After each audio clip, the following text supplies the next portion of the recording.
you have these kids that are in their 20s making 10 million plus a year.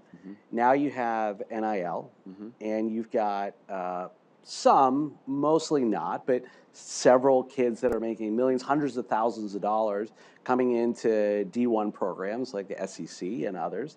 I had a fun conversation with Kirby Smart just a month or two ago, and embracing that mentality.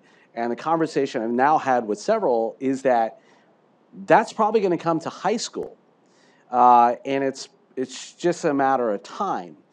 So again, going back to when you were first given that first title of being a head coach for a middle school program, maybe back then there wasn't the pressure of, oh no, these kids potentially are going to be earning coming into high school. It was to some degree still fun and games, right?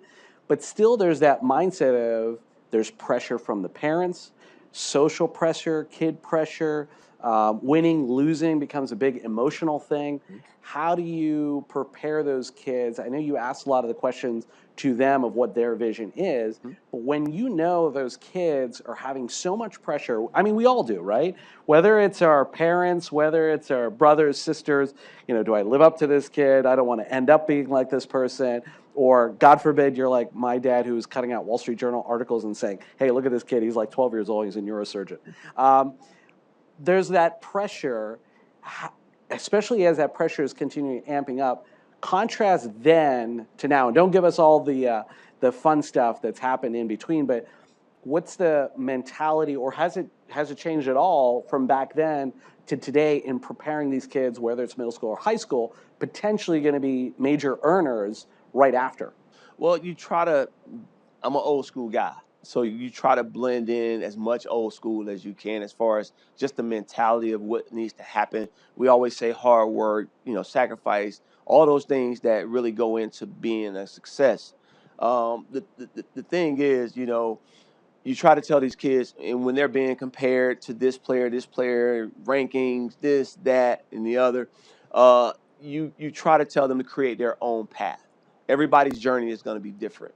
I use the analogy of popcorn. You got kernels in a popcorn. You're trying to pop them. One's going to pop here. One's going to pop there. One's going to pop here. Everybody's not going to pop at the same time. So you might not pop at the same time as your, buddy or somebody that's your rival or somebody that's your competition.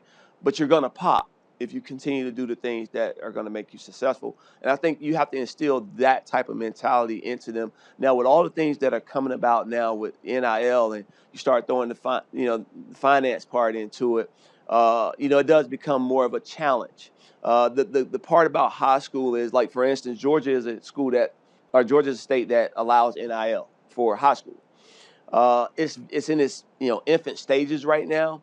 And there's only really one kid I've seen that really has benefited out of it. The kid, Juju Lewis, that going to Colorado to play for Deion out of Colorado. He had a really good NIL package because they have to report it to the Georgia High School Association. But we had one kid on our team that had an NIL, but it was like for a free burger once a week. I mean, so it hasn't really hit yet, but it's coming.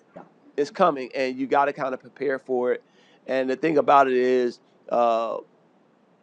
to me, the fabric of the game is at stake, kind of, because, like you said, the pure form of the game is gonna be kind of like replaced with how much can I make. I'm all for kids getting paid for their name, image, and likeness, but I do think the fabric of the game is at stake, and that's just my personal opinion. And I've been doing it for close to 30 years, and to see the game as I've saw it, or just in general, watching kids grow up and have these opportunities is unbelievable. It's great. I was talking with someone last night about a kid that literally just signed a deal for $800,000 to play football in the SEC.